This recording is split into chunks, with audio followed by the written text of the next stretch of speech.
Welcome to episode 3 or episode 1. We're not really sure anymore what's going on of Bagels and Locks. I'm your host, Jason Silverstone, here with my co-host, Brandon Rothenberg. Thought we'd get the good old podcast booted back up during quarantine, during these tough times. I guess we'll just, jump right into it. We got a great lineup for you guys today. We got a little bit of sports news, not much, as you guys know. There's not a lot of sports going on in the world right now. We got some Last Dance commentary. Going to talk winners and losers of last night's episodes. We got a special interview with the new Cincinnati Bengal, Khalid Kareem. Very exciting stuff. And then at the very end, we're going to wrap it up with our 4 snacks of the apocalypse. So, Brandon, how are you, man? How you holding up during all this stuff?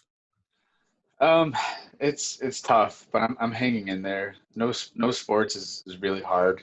When opening day came around, what was supposed to be opening day was difficult for me because it almost just seems like this is everything's just a ghost town. I mean, you turn on the TV. I would rather see political ads than coronavirus commercials like every single second. And like we were up at school for so long, we just graduated from Michigan State, but I didn't watch TV really up at school. And so when I came home and would turn on the TV, like every commercial locally, it's all coronavirus. So just trying to escape that news the most that I can and go outside, shoot some hoops, get active, be physical, really take advantage of some things that maybe I wouldn't have the time to do if this wasn't the case, or just try something new. I've been meaning to do some reading, but I've been lacking on that end. I've been meaning to do some reading for probably 5 years now. I haven't really gotten around to it. Right. But, Well, it's the other thing too that I wanted to add was we had started this podcast, Bagels and Locks, even though now we're on Zoom because we can't be in the same room with one another, but this is the next best thing. So we started Bagels and Locks last year. We had a few episodes right around the time of March Madness, and things kind of just slowed down. And Bagels and Locks is almost in the rear view mirror, you could say. But now with everything and all this free time on our hands, we decided to pick it back up, revive it, bring it back from the dead. And I'm really excited because I think we've got some really cool potential guests to join us in the future. We already have Khalid, as you had mentioned at the beginning of the show. So a lot to look forward to, and I'm really excited for the road that we have ahead. Yeah, I mean, kind of, you said it pretty well. There's been definitely a lot of this Corona stuff on TV.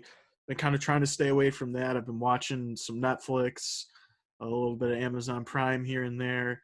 I've been playing a lot of Madden. My brain is all I can see is plays and on offense and defense. It's pretty much all I got going on. Been spending a lot of time with the family, going on the occasional walk with the dog here and there. But that's all we can do. Really during this time is stay safe, stay distancing, and keep that That's stuff about up. it. That's about it. There's really not much more. No, the only thing you really look forward to these days is like you wake up and it's like, well, what's for lunch or what's for dinner? Like that's the only excitement that. Well, I don't think the quarantine changed your mindset on that. I think you've been thinking that way for a couple of years now, Brandon. I think I have too. Quarantine hasn't had that big of an effect on me waking up and looking forward to what I'm going to eat for the day, but it's definitely one of the positives in a time like this. But at least we have something to watch in The Last Dance, which honestly has been released at the perfect time. Everybody always looks forward to it. They aired 2 episodes. The first 2 episodes aired, I want to say 3 weeks ago. So there's 4 more episodes, 2 weeks left. Yeah, about halfway through it. Yeah, and what's really cool about it, and something that I wonder is, there's so much footage, right? Like whoever has been putting it together, producing the documentaries, it was in the works for a long time. It's not like this thing took a month. No. Regardless, all that footage, and you had to wonder at the time of them filming. This was like stuff took place in the mid to late '80s, all the way through to year The 2000 '90s, in yeah. the '90s. So it's like, was this always a thought in their mind of maybe one day we're gonna make this crazy documentary about MJ, or like how did this come about? Because there's so I much I footage. wouldn't be surprised. I'm pretty sure that was probably the exact thinking. I mean, MJ, there's no doubt there's going to be countless documentaries about him, so I'm sure he kind of wanted to have one that had footage and access that no other one would have, and kind of a narrative that he could sort of direct and put into the perspective of the way he thought about things. And I think the reason why we're sort of seeing this now is because back then a lot of these guys they're still upset with each other, still had a little bit of beef and stuff. And it's been so many years. It's been 20, 30 years since this stuff has happened that some of the heat has died down a little bit. And it's kind of really come at the perfect time. I know they released it a little bit ahead of schedule, I'm pretty sure, just because of this quarantine thing. But first it was the Tiger King, and then it was the Michael Jordan documentary, as two very big cultural events, I think, that we're never going to forget. Yeah, you go on Twitter on Sunday nights when it's airing, and you see one ESPN's tweeting, a lot about it, and you see other media outlets like Complex and Bleacher Report. They're all sort of tweeting out their thoughts, like different gifs. I don't even know how you pronounce that still. Like from the show, key quotes or things that were said. So that's really cool to see. Like the entire sports community has really come together to take part in this really cool documentary, which, like you said, has came out at such a great time considering there is no sports to watch. And watching old highlights or old games does tend to get old, and kind of buying time with playing Madden or playing 2K or MLB The Show, that hasn't really cut it. We need sports. So let's talk about some of the losers and winners from last night's episode. So Jason, if you want to lead us off here. All right, so my first my first loser of last night is it's actually two people, um, Tony Kukoc and Dan Marjorie. And the reason I think these guys were the biggest losers of last night's episode is because pretty much Jerry Krause, who was the Bulls GM at the time, which we've learned so much about, and his relationship with Jordan and Pippen and Phil Jackson and the players. Pretty much anyone he took a liking or an interest to, Michael Jordan would hate them and want them, just destroy them. So I mean, Jerry Krause took an interest to Tony Kukoc, saying, he's going to be like the next Magic Johnson in the NBA, and he's going to be the face of the Bulls after, Jordan, Phil, and Scottie had won all these rings. And in that Olympic Games, we saw what happened to him. I mean, Scottie was just dunking all over him. They were smothering him on defense. They didn't really let him do anything. And then when they were playing the Suns in the finals, Jerry Krause went out there and said, I think Dan Marjorie is a great player. He'd be awesome for the team. He'd be a great acquisition. He's a phenomenal NBA player, and the Bulls just simply destroyed him. I mean, they didn't give him room to breathe, and they really showed him, who the reigning champs were, and why they had that title and what it takes to earn it. What's funny is you talk about Jerry Krause, and I didn't know that much about him before I started watching the documentary, but people started to make the realization that Jerry Krause gave inspiration for, in Space Jam, The the fat villain. goblin guy, yeah. Yeah, and so I googled his name because I couldn't think of it. It's Mr. Swackhammer. Interesting.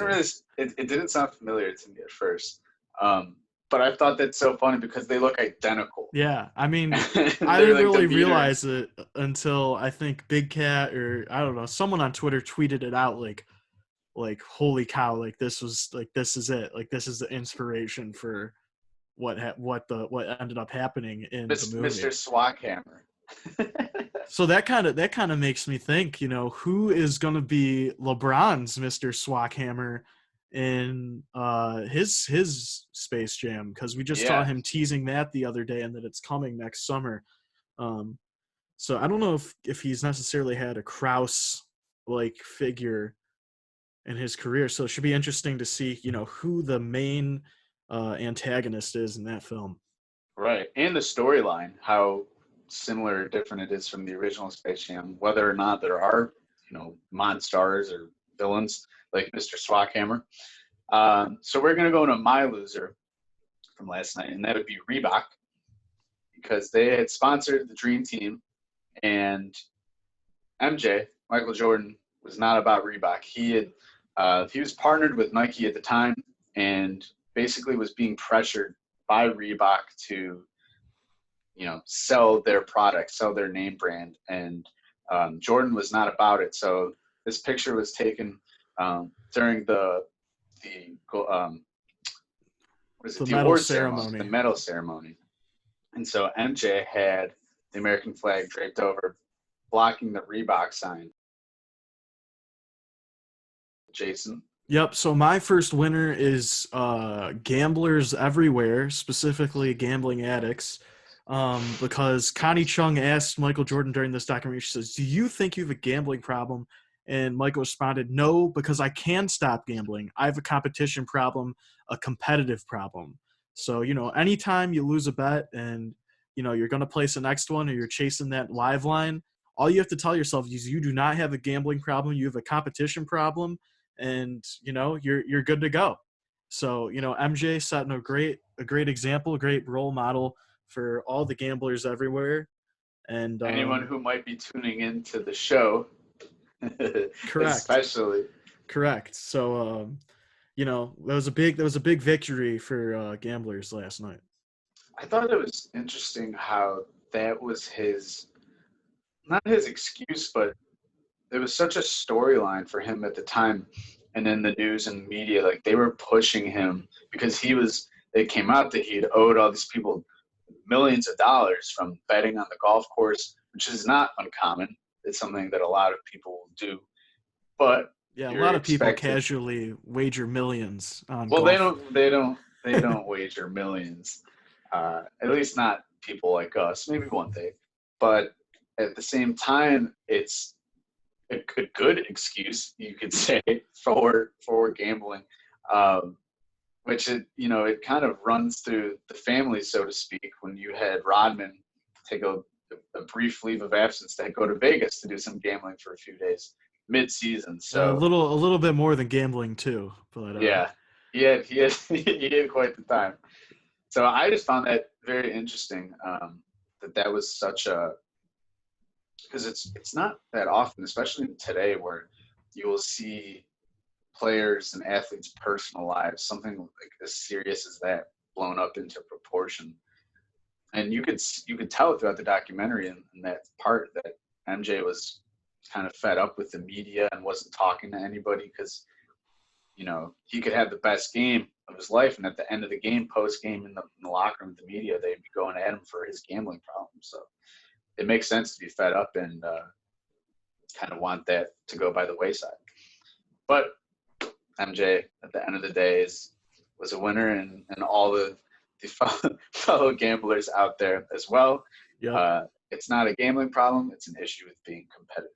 yep. So my winner was John Michael Wozniak. Speaking of gambling, he was the locker room attendant for the Bulls at the United Center. Also, may he rest in peace. You discovered that he died Yeah, in, he's in not. He's January. unfortunately no longer with us.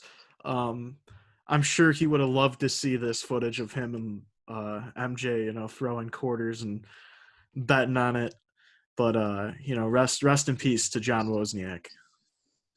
Yeah, I wasn't even, I didn't know what they were doing per se. I couldn't figure out what the whole point of the gimmick was. Like who could land the quarter closest to the wall without it hitting the wall. I was like, what are they I'm doing? I'm I'm pretty sure that's what was going on. And like whoever, Nevertheless, two huge degenerates to their cores is pretty much what was displayed there. Just betting on everything and anything they could. And it's actually interesting, Brandon. I read that Michael actually invited John Wozniak to his Hall of Fame induction, and there's a picture out there with him and Michael holding his Hall of Fame trophy. So I Yeah, think that's super cool because I mean that you can tell like for all the guys he's been with in the locker room over the years, all the coaches he's had and stuff.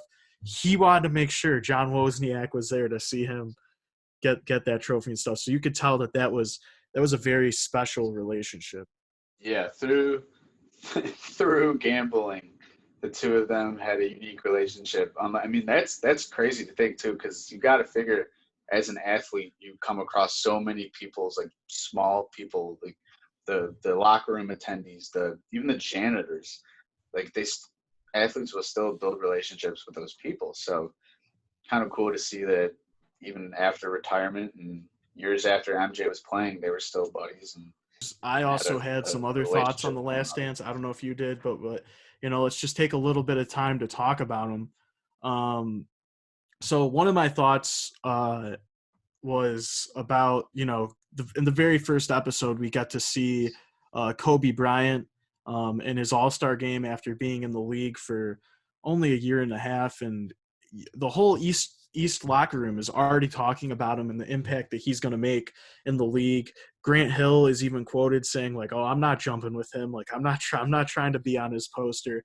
And we actually also got to saw a little bit or see, excuse me, a little bit of Kobe footage from present day, sort of talking about Michael and everything and how much he meant to him, how much he mentored him and stuff. And I personally got goosebumps when I saw that because, it's not like I haven't, since his death, I haven't seen footage of him that I had not seen before. But that was like old footage, if that makes sense. Like this was something new that like, nobody had ever seen before. It was his first time being exposed to the world. So it was kind of like a new message from him. So I thought that was like super cool and super special.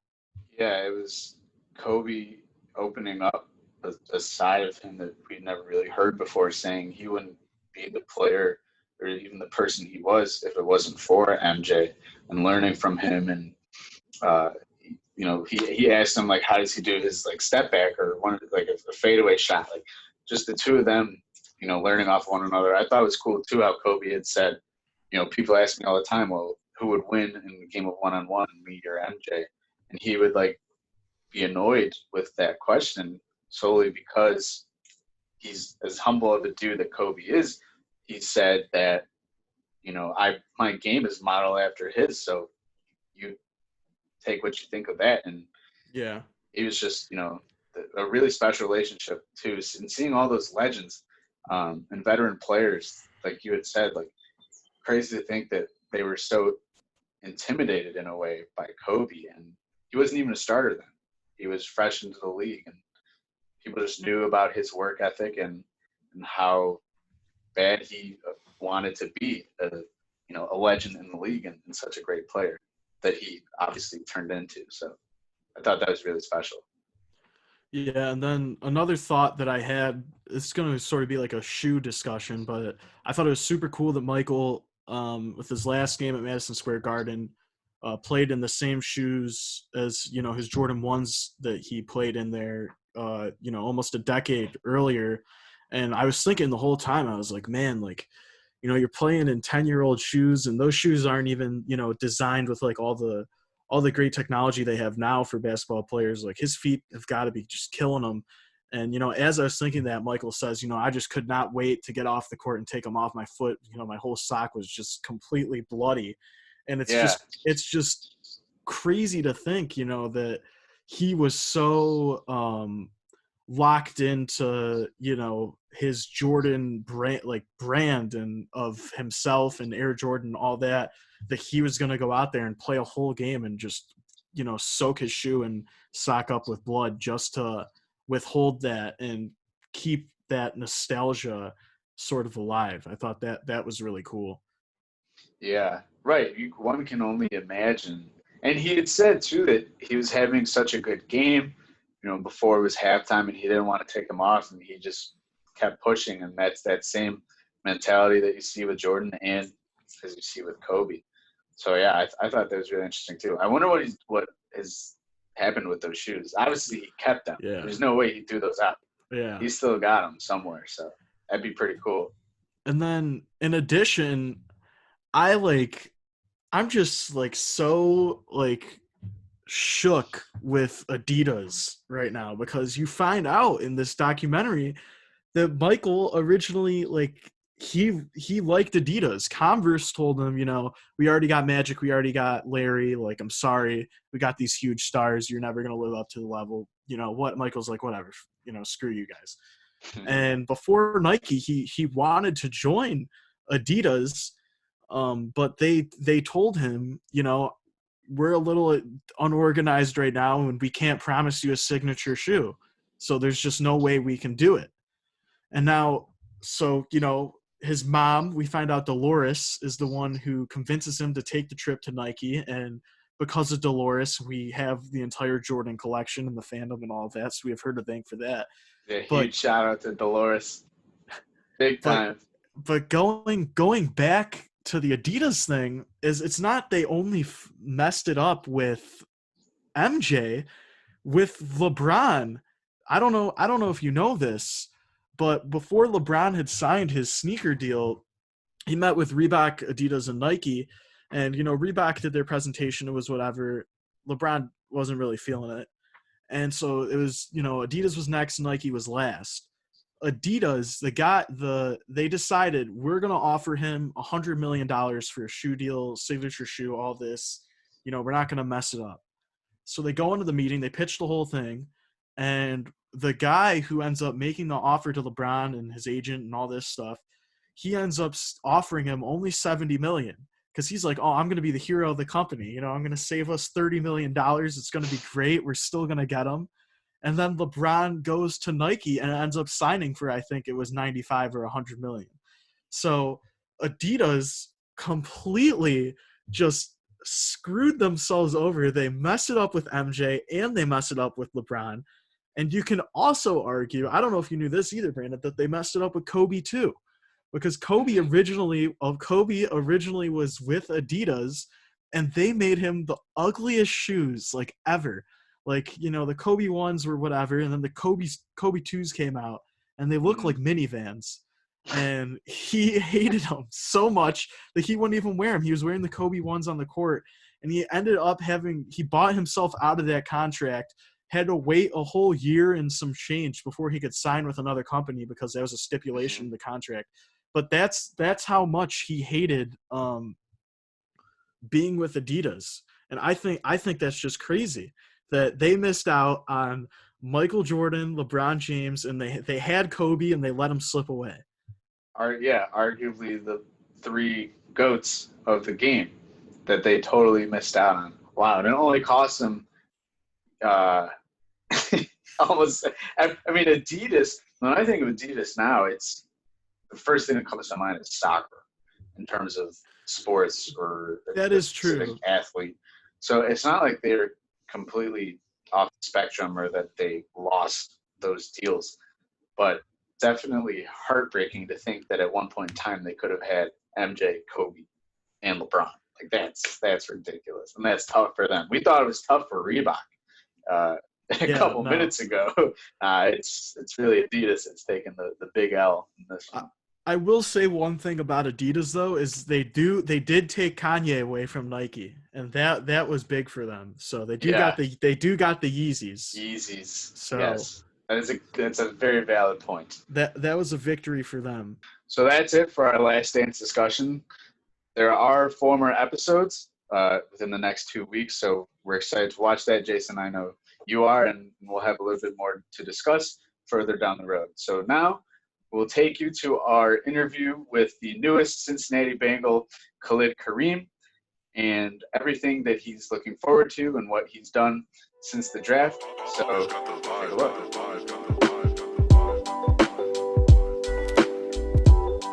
We're here with our very special guest today, Khalid Kareem, the newest defensive end for the Cincinnati Bengals. So, Khalid, For those of you who don't know, you are from Farmington Hills, Michigan, and you and I went to high school together. It's been a while, but tell me how do you feel right now, and what are some of the thoughts that have been going through your mind ever since you were drafted? I mean, I feel really good. I feel like a lot of, stress has been, lifted off my shoulders. I mean, this has pretty much been my goal since I was like 6 or probably even, earlier than that. So, I mean, it's just it's a huge accomplishment, for me to get this far, but I know there's, so much more work that needs to be done. I was gonna say, like, this was like the first time that anything has been virtual in this scenario we're in, like with the NFL draft. So for you, what was that like, kind of getting to be a part of that experience? I mean, it's been a little difficult. I mean, it's not the draft experience that I thought I was going to have, that I kind of dreamed of having, but I just got to make the best situation out of what's been dealt to me. Right. So something that's funny, and I wanted to bring up. So we haven't seen each other in person in a long time. Yeah. But what I remember from high school was anytime we would go say what up to like each other, whatever, like in the hallway, I'd see you, like I'd go to like dap you up, give you a high five, and like I just remember like your hands were like 3 of mine, and I would always like say it to you, like, oh, bro, like your hands are huge, like you could palm my face. Yeah. that's like one of like the funniest memories I have of like you and I was like we would always just like dap each other up, whatever, and like just huge. Your hands are massive. So Jason, Yeah. I know you had something to tie into that. Yeah, so kind of building on that, I was like comparing your hand size, which is listed at 10 and 7/8 inches, which is just crazy. I was comparing that to some of the guys in the combine, and there's only a few of them that are bigger than yours. Yeah. And I also read an article about DeForest Buckner in 2016. I don't know if he still holds the record, but in 2016, he had the biggest hands in the league. And he said growing up, he got picked on and bullied because his hands were so big. I was just wondering if you had a similar experience or anything like that. Nah, I mean, I would say I got bullied, but, a lot of, people, definitely pointed them out. I think I did a project in like first grade, and, my teacher already had like, pre-cut, squares of paper, for us. And I was the only kid who couldn't fit the paper. And, ever since then, she always used to tell me, she thought, I was going to be this, this huge guy, going to be really successful in sports type someday. It happened. Wow, since the first grade, that's crazy. Talk about like the environment of the room when you were in the room with your family and you were anticipating, waiting for your phone to ring, like the thoughts that were going through your mind, and then that sense of relief that you finally felt after the phone call was over and you knew that you were being drafted. Yeah, I mean, I watched the draft every single day, just hoping, my name would be called. And then, like, I kind of, there was some, talks about, being a late third rounder. So, day 2 came around, I was kind of waiting. I got a little frustrated at the end of the day, like, I know, I could play on the, the same level as these guys. But, I knew my time was coming, so I wasn't stressing. And so, when it came down to, day 3, I was just chilling, at home with my family. Kind of still getting a little discouraged. Time was just going by. And by my face, like, wow, okay. When's my time going to come? And so then, I went outside. I changed my dogs, food and water. Literally, as soon as I get back inside, I get a call from the Bengals. I almost went to like shock. So, when Coach Taylor called me, like, I almost felt numb. Like, I didn't really know how to respond. Like, almost like a lack of energy. Like, a lot of people are like, bro, like, you didn't have any energy. I said, yeah, because it didn't really register what was happening until like after it happened. Like, were you, because if I was you, like, I just would have been like pacing, and like the days are going by, like I just would have been going crazy. So it's kind of interesting to hear that you were kind of like the complete opposite, and you just took it so nonchalantly, and you're like, whatever happens, happens. I'm gonna go take my dogs out, type of ordeal. Yeah, exactly. I know, like, all in this profession, all you need is a shot, and I knew, like, if I got drafted, or even if I didn't get drafted, all I needed was a shot, and I know that I'm going to make the most of that opportunity. How's your leg room feeling now, and how healthy are you feeling with it? Oh, I mean, I'm feeling pretty good. I'm about 75% right now. I had surgery in January, so I'm coming up on 14 weeks this coming Tuesday. So, I mean, I'm just taking it day by day. I mean, I know I can't rush it. I mean, you know that as well. You can't rush it, Exactly. because I mean, I gotta, being a D lineman, I really need my hands and my shoulders and my arms. So, if that's not 100, then my playing style, it's not gonna work out for me. Not gonna be too good. At the same time, Khalid, how are you spending all this time that you have to prepare for the season, which we don't even know will Mhm. happen? That's still up in the air. So how have you been taking advantage of this time and getting your reps in and all your work? I mean, I'm working out every day. Going to rehab twice a week, but I'm really taking this opportunity to really just work on, as far as the mental aspect of the game, because I feel like a lot of people really focus on the physical, but when it really comes down to it, what makes the difference is the mental side, and that's the area I feel like I can always grow in. I mean, I feel like I have a pretty high football IQ, but you're never at a point where you know everything. There's always something new to learn. So that's primarily what I've been doing this whole quarantine. Kind of going back to the thing you said about with the labor, about using your arms and your hands, is it true that your father would take Muhammad Ali jabs at you sometimes when you weren't paying attention to get your hand skills up? Basically, I mean, I'd be walking through the house, just trying to get to my room, and he turned into a D-line drill. And so I was always working, always crafting, trying to get better, even when I didn't feel like it. I always he always made sure I found time to continue to work on my crafts. So even when you're going to the kitchen to grab a snack or headed to your room, you always had to be locked in, ready to go. Always had to stay ready. Always had to stay ready, man. There's a lot of excitement behind this team coming up and for the next years to come behind your new quarterback, Joe Burrow. So have you personally reached out to him and kind of talk game plan or any sort of communication there between you two? Actually, he reached out to me like the moment I got drafted. He was probably one of the first couple guys to actually reach out, congratulate me. Basically just told each other, just ready to work. Just trying to change the culture. In Cincinnati, and hopefully bring a Super Bowl to the organization. So I was wondering, which player do you watch the most film of or model your game after or look up to? I would say Chandler Jones. I mean, I feel like we have a Great choice. similar body type. I mean, but the way he's a technician. He really there's a lot of guys who are kind of just run around using their athleticism, but he uses not only his athleticism but his skill set as well. Like he knows when to swipe and when to club and when to use the stab, and then his effort's unbelievable. So that's definitely someone I try to pattern my game after. Yeah, I mean, we definitely saw him this past season and postseason a little bit. It's really hard to stop for a lot of guys. So Most definitely. Khalid, I wanted to ask you, did you have any idea that the Bengals were interested in you, or were there any other teams that you had previously been talking to in the weeks leading up to the draft, or is there anywhere where you thought that you were headed and then ended up in a different direction, or what was tell us a little bit about what that was like. I mean, I talked to Cincinnati. I mean, I talked to them a few times at the combine, and they reached out to me after in the weeks leading up to the draft. But I mean, I talked to a lot of different teams, so there's really no clear-cut place I thought I was going. And so when I saw a team come across the the ticker, I really I couldn't really say, oh, I'm not going there. I really didn't know. And so when Cincinnati called, I was like, okay, bet, let's go. I'm ready. As a Lions fan and growing up in Detroit, I gotta ask you a little bit about Julian Okwara and Yeah. what do you think he's going to bring the Lions, and just talk about him for a sec. I mean, Julian, he's definitely probably one of the most athletic big men I've been around. I mean, he's great. I mean, he can really rush the passer, really affect the play. I mean, that's definitely the guy you have the game plan for. I mean, Lions fans should definitely be really be happy about that draft pick. I mean, they're getting a really special guy, and then even better person off the field. Tell us about your mentality,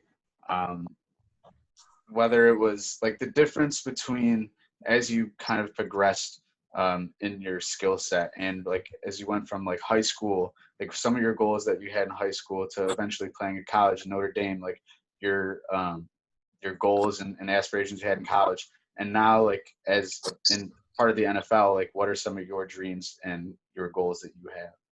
I mean, going off the first thing you asked, like the mentality. I mean, one thing Coach Herstein back at Harrison used to always tell me is like nobody stops you, and as long as you play with that mentality, then you really can't be beat.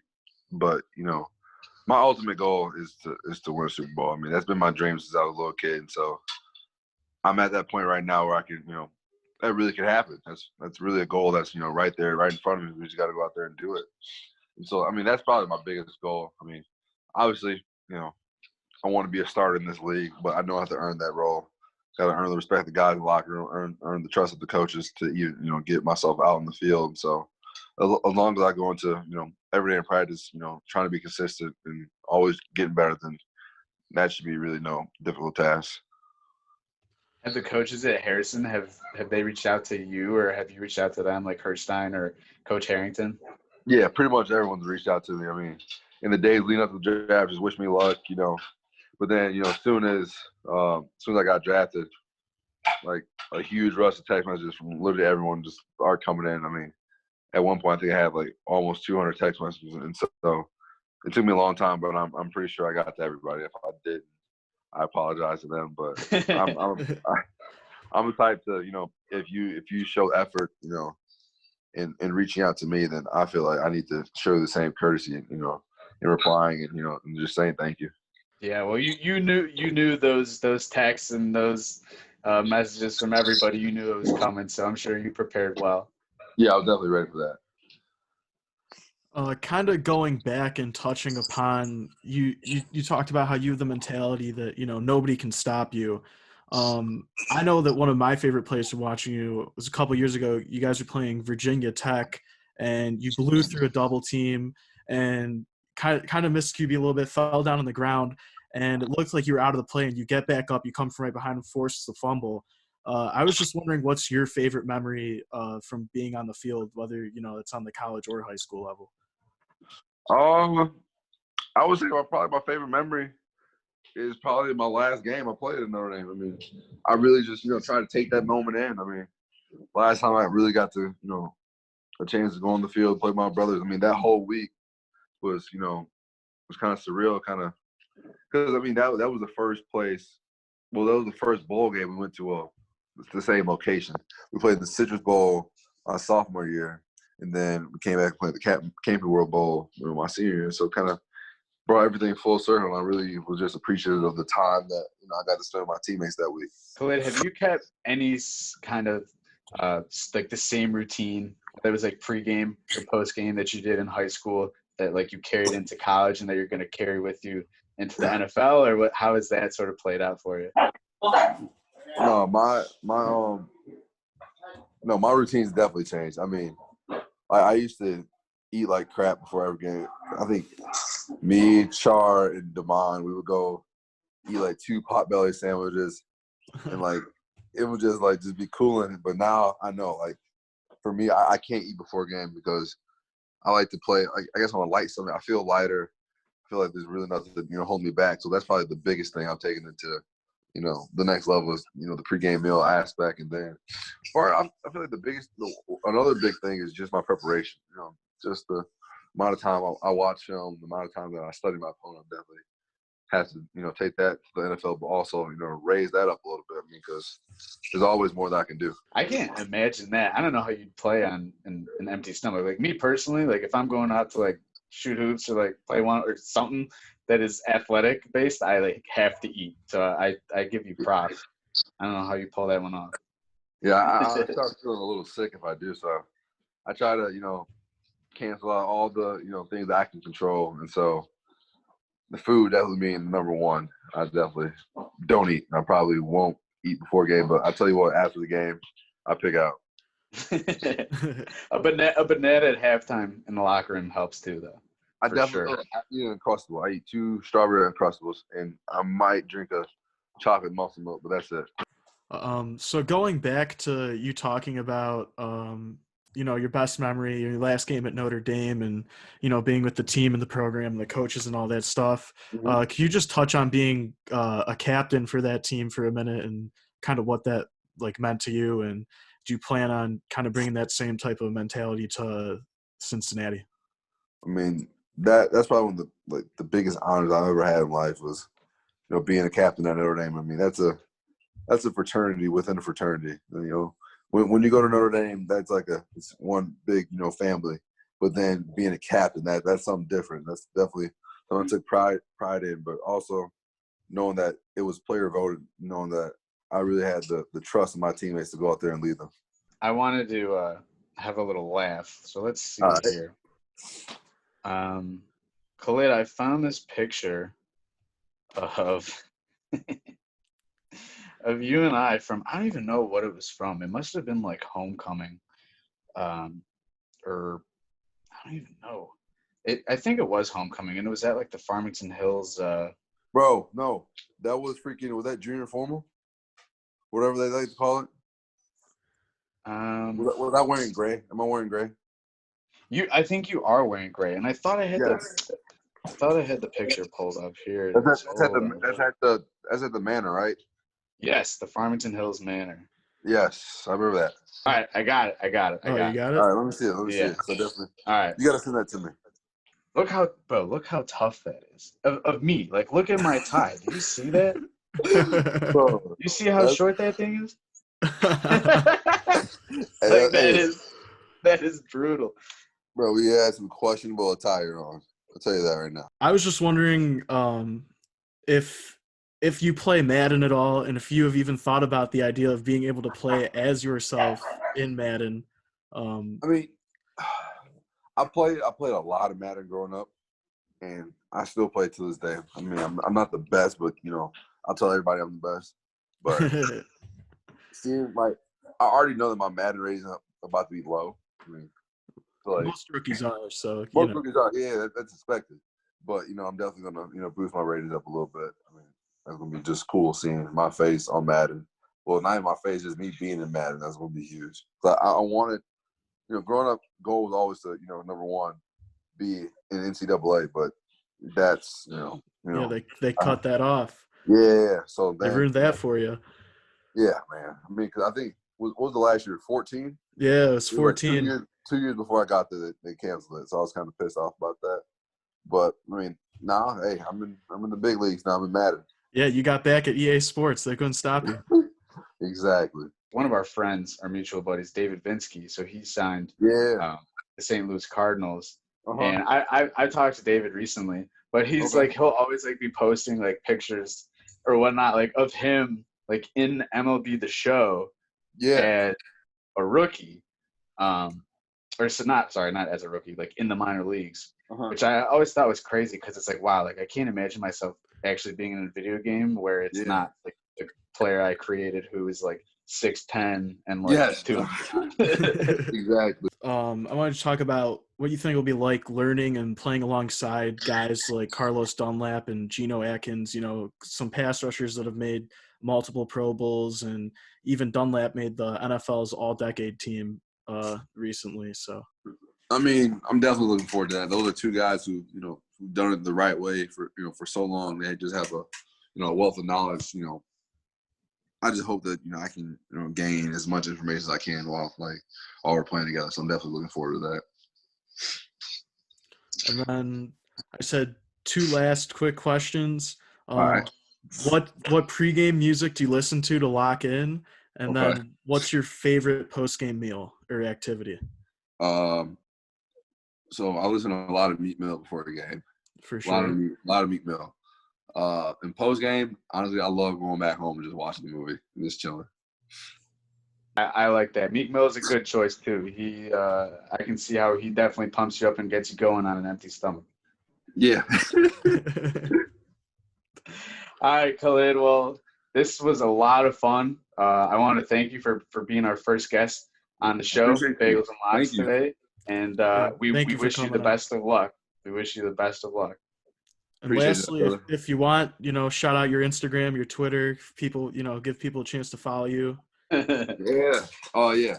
So Instagram is Liddy again. Liddy again. LIDDY__again. And I think my Twitter is Khalid_Kareem 53. So yeah, follow me. Yes, go ahead, follow Khalid. catch up on his journey, and hopefully the NFL will be back and we'll have sports and everything will kind of feel back to normal again. And maybe one day we won't even have to do this over the laptop and we can maybe do it in person sometimes. All right, everybody, welcome back. So that was our interview with Khalid. Jason, I don't know about you, but that was, at least for me, considering I went to school with him and grew up with Khalid, that it's crazy to think that he's made it this far and he's actually in the NFL, because when I went to school with him in the first 3 years of high school, it was always like, well, there's word and speculation that like he's good enough to go to the league.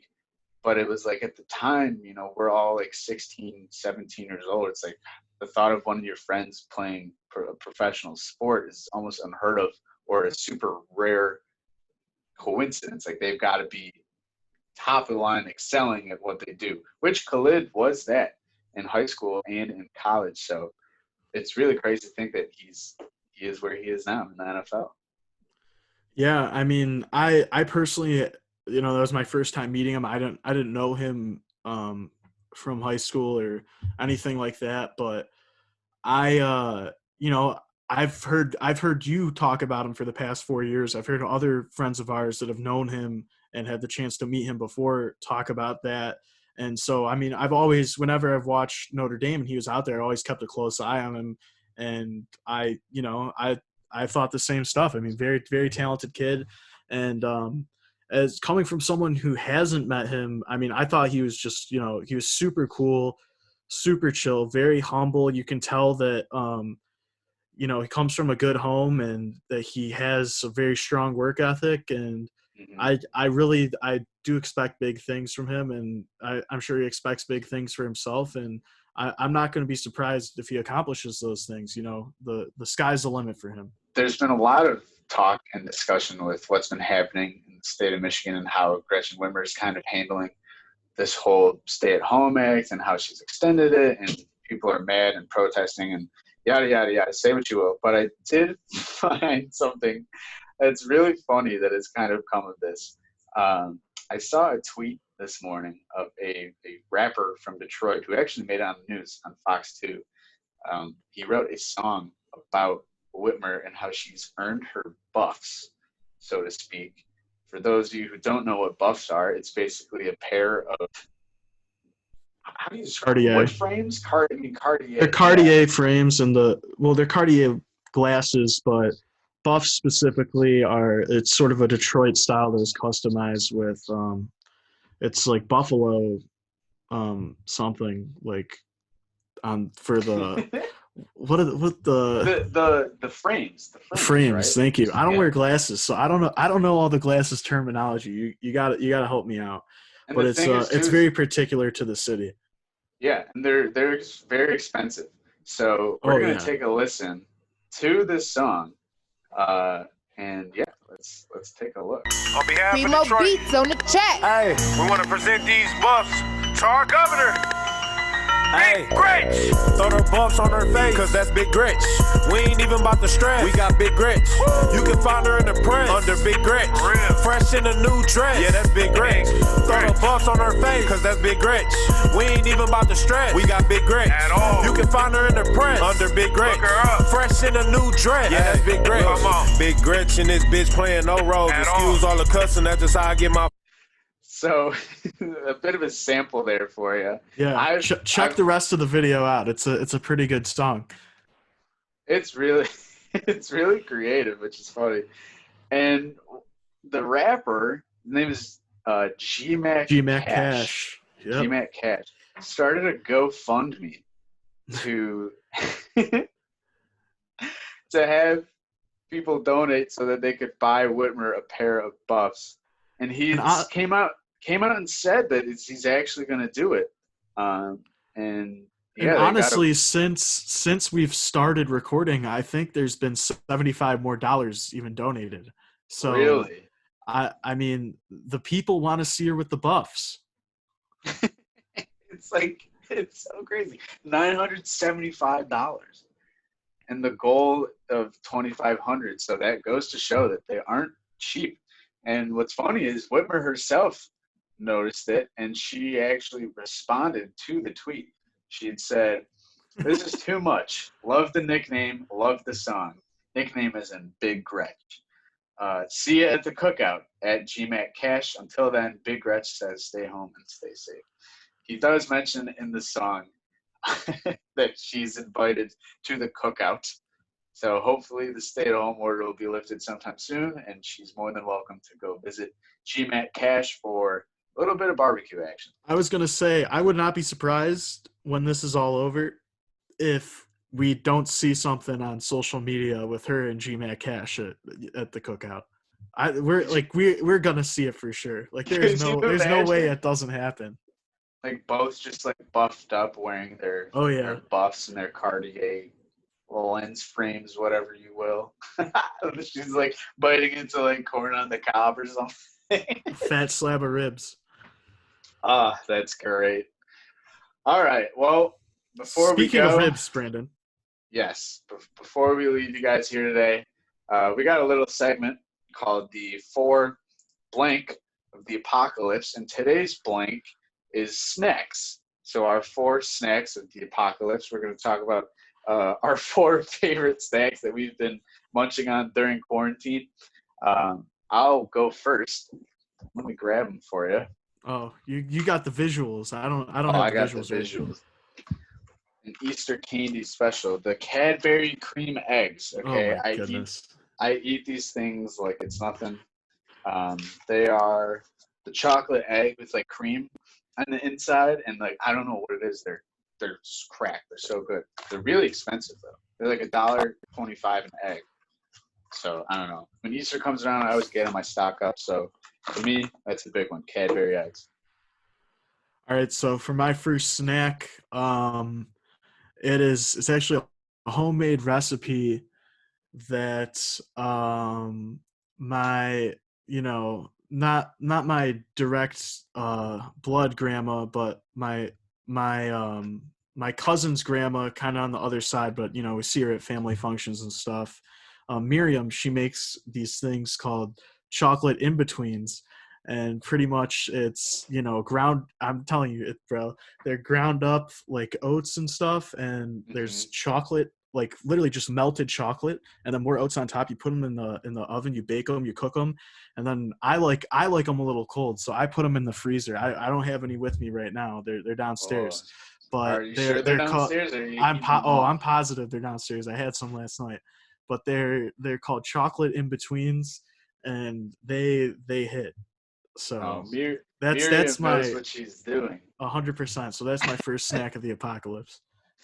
Wow. I wish I could try them. Maybe you'll have to give me a little sample once the stay-at-home order lifts. Another something that I've been snacking on is, and I had this here too, but it's almost chocolate matzo.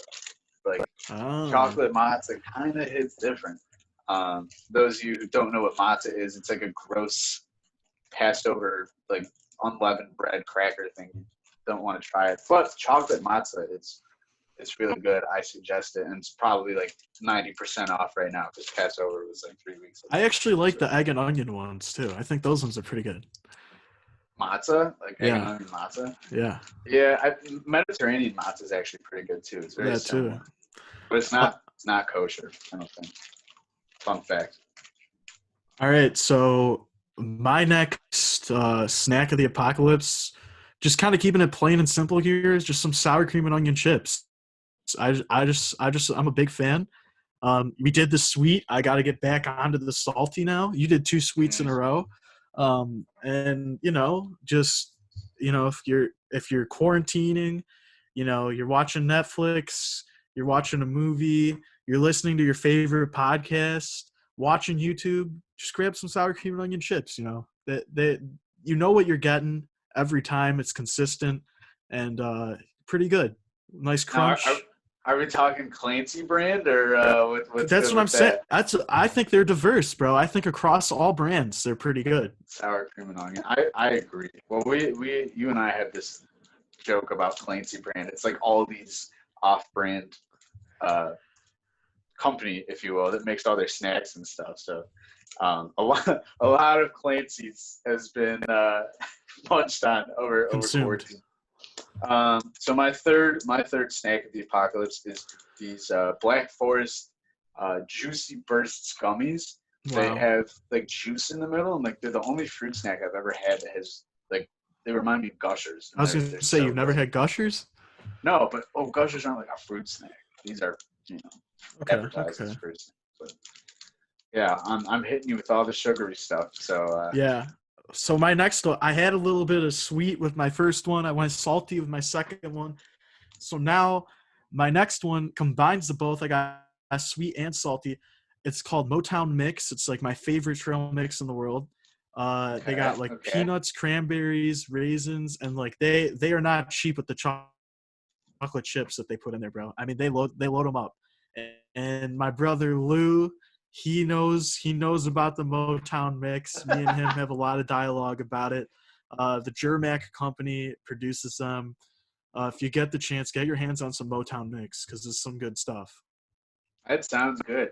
Germac is they make the peanuts that they sell at Tigers games. Yep. But they sound incredible as a good snack. Lastly, my snack of the apocalypse, which I don't have on hand for good reason because it's gone. Buffalo wing Cheez-Its. It was a flavor I'd never had. I'd never had it before, and they were very reminiscent of buffalo wings. And my honorable mention, which you don't have to give, would be the buffalo wing pretzel thins. chip. That's what I thought you were gonna say at first. I think the Cheez-Its, I would take the Cheez-Its over the pretzels, but the pretzels, they're up there too. They're the honorable mention. All right, so I'll give my last one an honorable mention too, since you did. So my last one, just deli meats. I just like, I like turkey, salami. Just go to the fridge, get a slice, pop it in your mouth.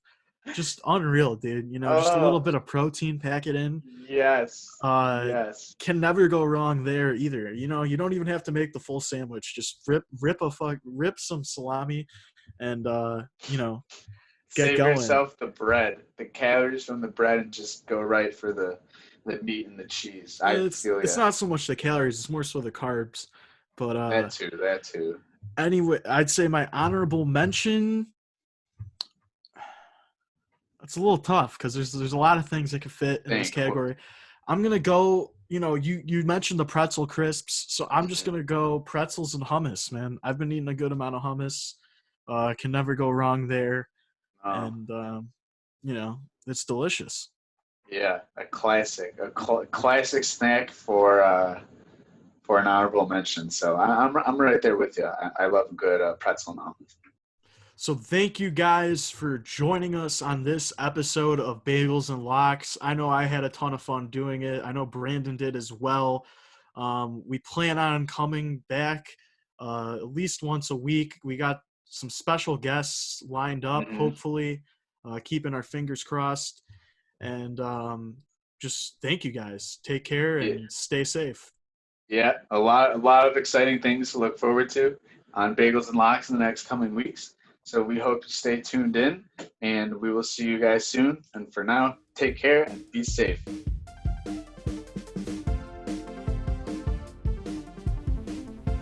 Bagels and Locks is hosted by Brandon Rothenberg and Jason Silverstone. Edited by Brandon Rothenberg and Eli Weil. Theme music by Eli Weil. Thanks again to our guest, Khalid Kareem.